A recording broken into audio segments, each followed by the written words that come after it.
네, 이어지는 네 번째 세션의 주제는 AI와 미래 전략 사업입니다. 전략 산업인데요. 그 첫 번째 강연으로는 HD 현대중공업 특수선 사업부 대외협력 담당 상무이신 최태복 상무님께서 K해양방산의 글로벌 대항해 시대 경쟁력과 추진 전략이라는 주제로 발표를 준비해 주셨는데요. 상무님께서는 지난 30여 년간 군 전력 증강, 국방개혁, 위기관리 분야 등에 대한 전략적 소통 업무를 진행해 오셨으며 현재는 K해양방산의 잠재 역량과 가치를 발굴하여 글로벌 경쟁력을 만드는 데 전략적 소통 역할을 하고 계십니다. 자, 그럼 최태복 상무님의 발표 여러분의 큰 박수와 함께 만나보도록 하겠습니다. 네, 안녕하세요. 네, 영상을 좀 보고 시작하겠습니다.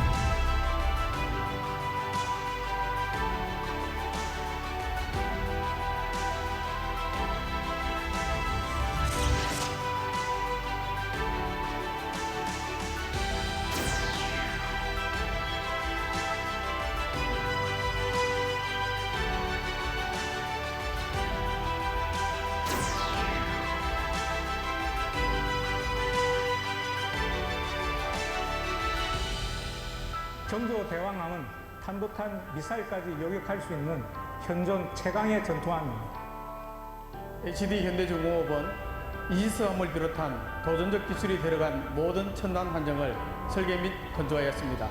수출로 국익을 창출해 왔습니다.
네, 지금까지 자동차 이야기를 들으셨는데 지금부터는 함정 이야기를 좀 해드리도록 하겠습니다. 제가 인터뷰 영상 보셨지 목소리가 괜찮았는데 몇 개월 전에 성대 수술을 해서 좀 목소리가 좀 이런 것을 양해해 주시기 바랍니다. 오늘 저는 여러분 앞에서 정말 K해양방산이 글로벌 대항해 시대를 맞이했다, 이것을 과감하게 좀 말씀드리고자 이 자리에 섰습니다. 보신 정조대왕함은 우리나라가 가장 자랑하는 세계적인 함정이 되겠습니다. 저는 트럼프 미국 대통령이 이번 APEC 정상회의에 와서 꼭 이 정조대왕함을 보고 갔으면 좋겠다 하는 그런 바람을 가지고 있습니다. 여기 보시는 도표는 우리 후발주자인 우리보다 그 다음에 따라오고 있는 해군들이 가장 가고 싶은 길, 우리와 같은 해양방산을 만들고 싶은 나라가 가장 가고 싶은 길을 하나의 도표로 만들어 봤습니다. 우리 K해양방산이 걸어온 것이 한 50년의 역사가 되는데 1970년에 처음으로 K해양방산이 시작되었고 1980년에 그 첫 결실로 국산 전투함 울산함이 건조되었습니다.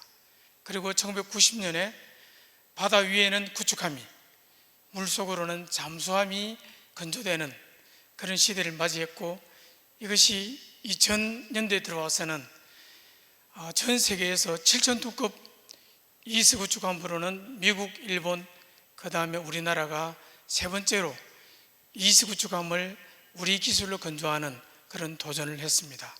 그리고 2010년도에는 또 우리 국산 기술로 잠수함을 자체 기술로 건조하는 도전을 했습니다. 그 모든 것이 다 달성되었고 2020년에는 조금 전에 영상에 보신 것처럼 현존 최강의 이수구청을 만드는 수준에 이르렀습니다. 그런데 이렇게 압축 성장이 가능했던 것은 그동안 우리 해군이 많은 물량을 국내 조선소에 제공을 했기 때문입니다. 그런데 지금 그 물량이 한계점이 왔습니다. 그러니까 국내에서는 더 이상 지금까지의 물량을 기대할 수 없는 그런 시대에 왔습니다. 또 하나 우리가 당면한 과제는 AI 기술을 기반으로 한 무인체계가 지금 개발되고 있고 2030년대부터는 이 무인체계가 유인체계와 함께 건조되는 그런 시대를 맞이했다는 것입니다. 이런 두 가지 새로운 도전을 맞이하고 있는데 과연 어떻게 돌파할 것인가?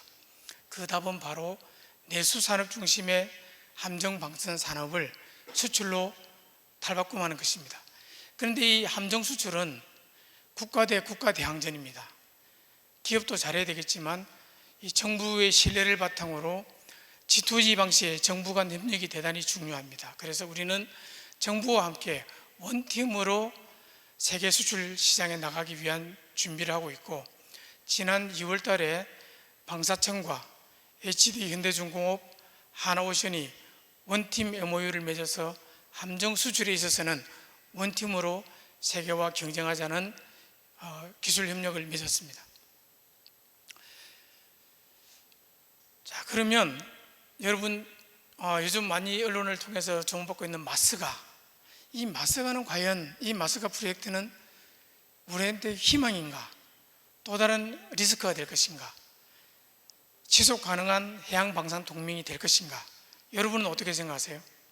오늘 그 부분도 좀 짚어드리기 위해서 나왔는데, 우선 이 마스가 협력을 하기 위해서는 제가 여러 가지 사항을 제시했지만 미국의 조선업 해양 방산 산업의 체질을 먼저 개선시키고 우리가 들어가야 됩니다.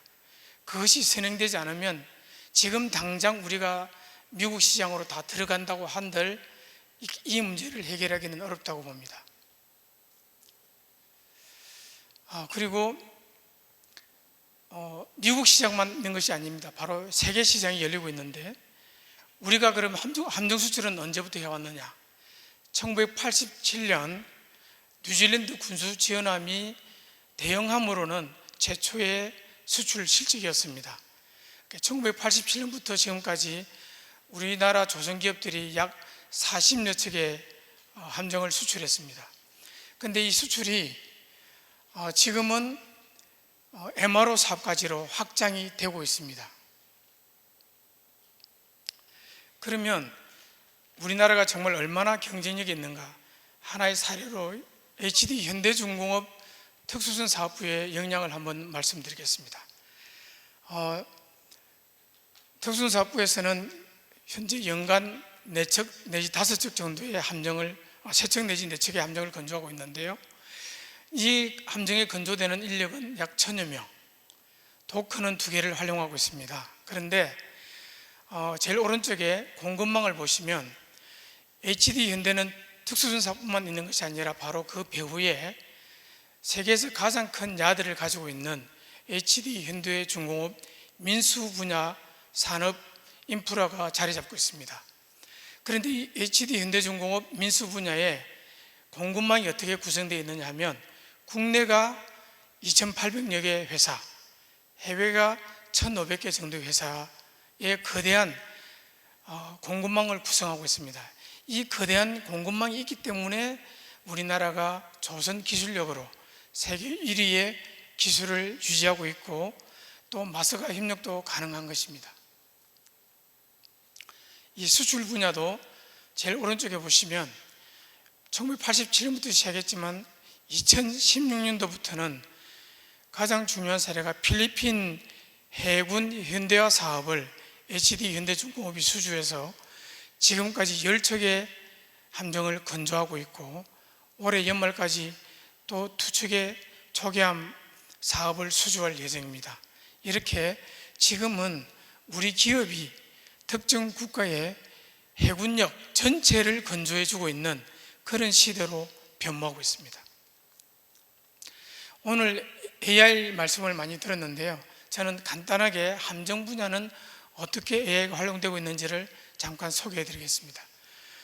우리 일반 AI 발전은 왼쪽에서 보시는 것처럼 저렇게 4가지 카테고리로 볼 수 있을 텐데, 이 민간 영역, 민수 분야에서는 저 4가지가 동시에 지금 진행되고 있습니다. 그런데 이 국방 AI 분야는 무기체계이기 때문에 무기체계는 만약에 오염이 되거나 잘못되면 치명적인 피해를 가할 수 있습니다. 그래서 바로 완전 자율로 가는 것이 아니라 반자동, 그 다음에 반자율, 완전 자율, 이런 식으로 단계적으로 모든 검증을 거쳐서 가게 되어 있습니다. 그리고 조선 분야는 이미 AI 기술이 많이 접목되고 있습니다. 인력 중심의 조선소지만 이미 조선소는, 여러분 이제 이 사례를 하나 들면, 우리가 CCTV를 산업 현장에 많이 설치하고 있습니다. 군도 기지를 방어하기 위해서 많은 CCTV를 운영하는데, 이 CCTV를 운영할 때 하나 가장 큰 맹점이 1000개의 눈을 가지고 있다고 하더라도 그 CCTV가 본 영상을 누군가는 모니터를 가지고 다 확인을 해야 됩니다. 1:1 영상을 다 눈으로 확인해야 되는데, 그 과정에서 한 사람이 수십 개의 모니터를 동시에 다 관찰할 수가 없습니다. 그러니까 산업 현장에서 재해가 발생하더라도 바로 즉시 조치를 할 수가 없었고, 군에서도 방어가 뚫리는 그런 문제가 있었습니다. 지금 조선소에서는 이 CCTV 영상을 통해서 작업자들이 안전한지 그렇지 못한지를 실시간으로 다 보고 있는데, 만약에 작업자가 갑자기 쓰러지는 응급상황이 발생되면 AI 기술을 통해서 알람 기능이 있어서 경고를 해줍니다. 바로 출동하는 것이죠. 그러니까 이런 식으로 산업 현장에는 이미 AI 기술이 활용이 되고 있습니다. 그러면 군은 어떻습니까? 이 군 쪽은 제일 중요한 것이 바로 AI 기술은 데이터베이스의 분석 문제인데, 군은 오픈소스를 쓸 수가 없습니다. 그래서 지금 군은 AI 기술을 활용하기 위해서 데이터를 수집하고 축적하는 그런 단계에 있다고 보시면 되겠습니다. 문제는 민수와 방사는 어쨌든 이 AI 기술을 통해서 지금 진행 속도가 계속 나오고 있는데, 군은 말씀드린 것처럼 외부와의 정보 교류가 일정 부분 차단되기 때문에 그런 부분을 어떻게 돌파해 나갈 것인가, 그런 굉장히 큰 장애물을 안고 있다, 이렇게 보시면 되겠습니다. 자, AI의 마지막 보시면 HD 현대중공업 같은 경우는 핵 추진 기반의 항모나 핵 잠수함을 제외한 모든 함정을 개발했습니다. 그런데 지금 당면한 과제는 2030년부터 열릴 바로 무인 체계를 개발하는 것입니다. 오른쪽에 보시다시피 형상부터가, 그러니까 함정의 형상부터가 완전히 다른 형상이 지금 출현하고 있습니다. 저희 회사도 무인 수상정부터 미래형 전투함, 그 다음에 무인 전력 지휘 통제함, 무인 전력 항공모함까지 동시에 개발에 착수한 상태입니다. 자, 그러면 우리가 지금 세계 시장이 열리고 있는데, 세계적으로 해양 방산 시장의 전망은 어떤가? 당연히 해양 방산 위협이 고조되고 있고, 지금 해군력을 운영하고 있는 많은 나라들이 이 노후화된 함정을 교체해야 되는 그런 시점에 와 있습니다. 그리고 그런 수요는 많은데 그것을 충족할 수 있는 산업 인프라는 노후되고 있고, 숙련된 인력은 현장을 떠나서 지금 현장에 인력이 부족한 상태에 있습니다. 그리고 이거를 숫자로 표현해 보면 미국을 제외한 세계 함정 시장이 10년간 1000억 불, 1260척의 함정이 필요합니다. 저 10년간의 규모를 저희들이 조사를 해보니까 국내 함정 방산 시장의 10배 규모입니다. 미국을 제외하고 저 정도인데, 미국은 우리의 20배 정도 수준이 또 됩니다. 그리고 당장 우리나라가 발주할 수 있는 나라는 제일 오른쪽에 보시다시피 지금 사우디아라비아, 호위함 사업, 캐나다 잠수함 사업, 필리핀, 페루 해군 현대화 사업이 진행되고 있습니다. 자, 미국은 어떨까요? 미국은 너무 많이 알려져 있기 때문에 제가 간단하게 말씀드리면, 미국 조선산업의 노후화가 굉장히 심한데 그냥 생산시설의 인프라가 노후화됐다, 그것이 아니라 숙련된 생산 인력이 현장을 떠나고 없고 공급은 되지 않고 있습니다. 두 번째, 함정을 만들기 위해서는 정조대왕함 영상을 보셨지만 기자재 공급이 돼야 되고 블록이 공급이 돼야 됩니다. 그런데 그것을 공급할 수 있는 공급망이 무너진 상태입니다. 마지막으로 생산 공정도 저희들이 가서 보니까 굉장히 비효율적인 요소가 많이 있습니다. 그 세 가지 요소를 모두 개선해야 됩니다. 그리고 미국이 이미 중국과 해군력 격차에서 양적으로도 이미 뒤떨어졌고 질적으로도 중국이 상당히 빠르게 미국 수준에 다가가고 있습니다. 양적으로는 중국을 따라잡기 어렵다고 봅니다. 그러면 질적 우위라도 유지해야 되는데 그것도 쉽지 않습니다. 이것이 바로 현재 미국의 현실입니다. 그런데 저렇게 급한데 미국은 왜 이렇게 방산 규제가 많은지 또 모르겠습니다. 1920년에 발의된 존슨법, 이 존슨법에 따르면 미국에서 운항하는 모든 선박은 미국 내에서 건조해야 됩니다. 그런데 100년 동안 이 법이 그대로 유지되고 있습니다. 지금 규제를 풀겠다는 많은 선언을 했지만 아직도 제대로 된 것은 하나도 없습니다. 미국의 조선소입니다. 미국은 함정을 만드는 기업이 우측에서 보는 것처럼 총 4개의 기업, 그리고 왼쪽에 보시는 것처럼 미국 전역에 7개 조선소가 있습니다. 저희는 저 4개 회사 7개 조선소와 파트너십을 통해서 미국 시장에 들어가기 위한 준비를 하고 있고, 제일 위에 보시는 헌팅턴 인갈스 인터내셔널 그룹이 바로 미국의 가장 주력 전투함인 이지스 우주함을 만드는 회사입니다. 헌팅턴 인갈스와는 저희들이 이미 기술 협력을 맺고 지금 기술 협력을 차근차근 진행 중에 있습니다. 제가 K해양방산의 도전과 과제, 이것을 일목요연하게 정리하자면 스와트 기법으로 이 도표를 제시해 드릴 수 있을 것 같습니다. 강약점이 다 있고 기회와 위기가 다 있습니다. 그런데 분명하게 말씀드릴 수 있는 것은 우리에게 바로 우리는 세계가 갖고 있지 않는 가장 강력한 장점이 성능, 최고의 성능을 만들어낼 수 있는 기술력이 있고, 비용은 세계에서 가장 값싸게 제공할 수 있고, 고객이 원하는 시간보다 더 빠르게 제공할 수 있습니다. 저러한 장점은 우리 K해양방산만이 가지고 있는 최고의 장점입니다. 그런데 문제는 국내 기업 간 출혈 경쟁도 심하고, 우리도 지금 조선소 인력이 노후화되고 있고, 더 중요한 것은 우리 조선소에 기술 협력을 하고 기자재를 공급해야 되는 1차, 2차, 3차 밴드에 계신 중소기업의 인력의 노령화, 고령화가 계속 지속되고 있습니다. 국내인은, 내국인은 평균 연령이 60대, 젊은 분들이 없답니다.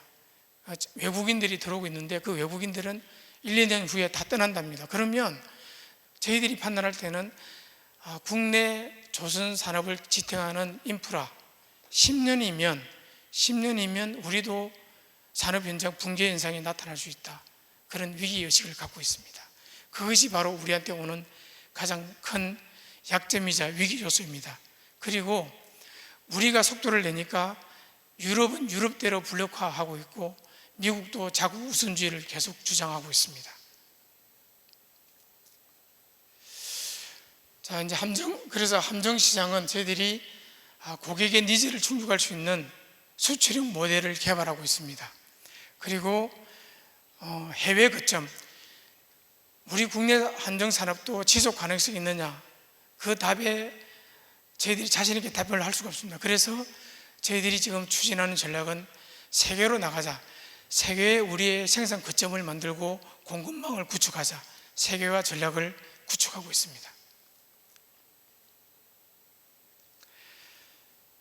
네, 마서가 협력은 지금 저것이 정부 대 정부 협력이 먼저 이루어져야 저희 기업들이 들어가서 그 다음 협력을 할 수 있는데 1,500억 달러의 마스가 프로젝트가 수행이 되어야지 미국의 산업 체질을 개선할 수 있는 그런 첫 단추를 꿰 수가 있는데 그것이 가능할지는 좀 더 지켜봐야 될 것 같습니다.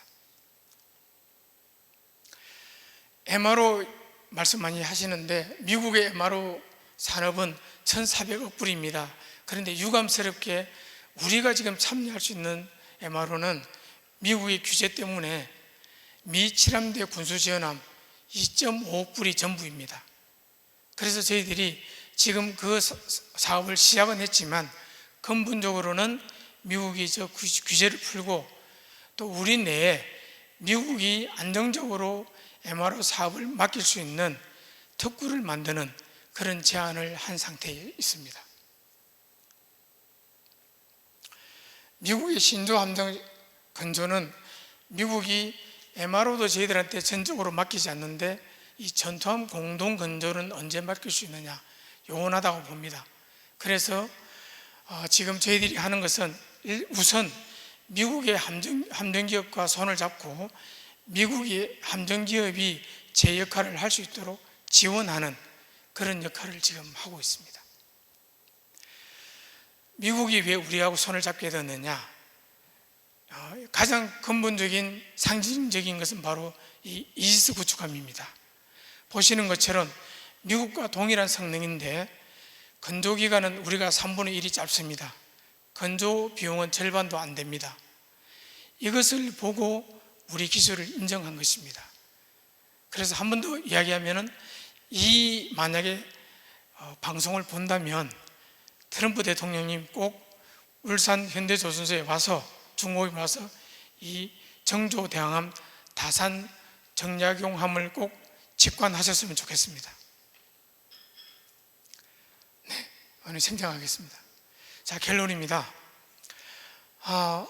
앞으로 우리가 어떤 방향으로 갈 것이냐? 당연히 공세 전략으로 가야 됩니다. 그런데 한 가지 방안으로만 안 됩니다. 자동차가 가기 위해서도 4가지 바퀴가 4축이 다 굴러가야 되듯이 우리의 체질을 바꾸는 방향 전환도 필요하고 리스크를 피할 수 있는 리스크 해치 전략도 필요합니다. 또 지속 가능한 그런 우리 생태계를 더 보강하는 작업도 필요합니다. 이 4가지 추진 전략이 동시에 가야 된다고 생각하고 있습니다. 결론을 맺겠습니다. 저는 앞서 시작할 때 제가 내세운 제목이 K해양방산의 글로벌 대항해 시대가 왔다고 말씀드렸는데 미래의 기술도 선도하고 우리에게 찾아온 이 재래식 분야의 함정 산업도 10년, 20년 경쟁력을 유지하기 위해서는 저 3가지 요소를 동시에 만족하면 충분히 가능성이 있습니다.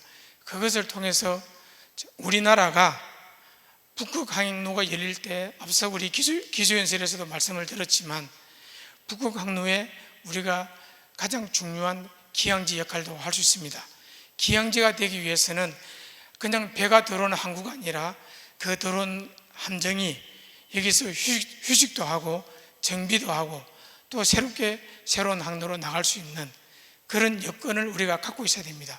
그것이 바로 민수 분야와 해양방산 분야가 결합이 되면 충분히 가능하다. 우리에게 대항해 시대가 찾아왔다. 이렇게 자신 있게 말씀드립니다. 감사합니다.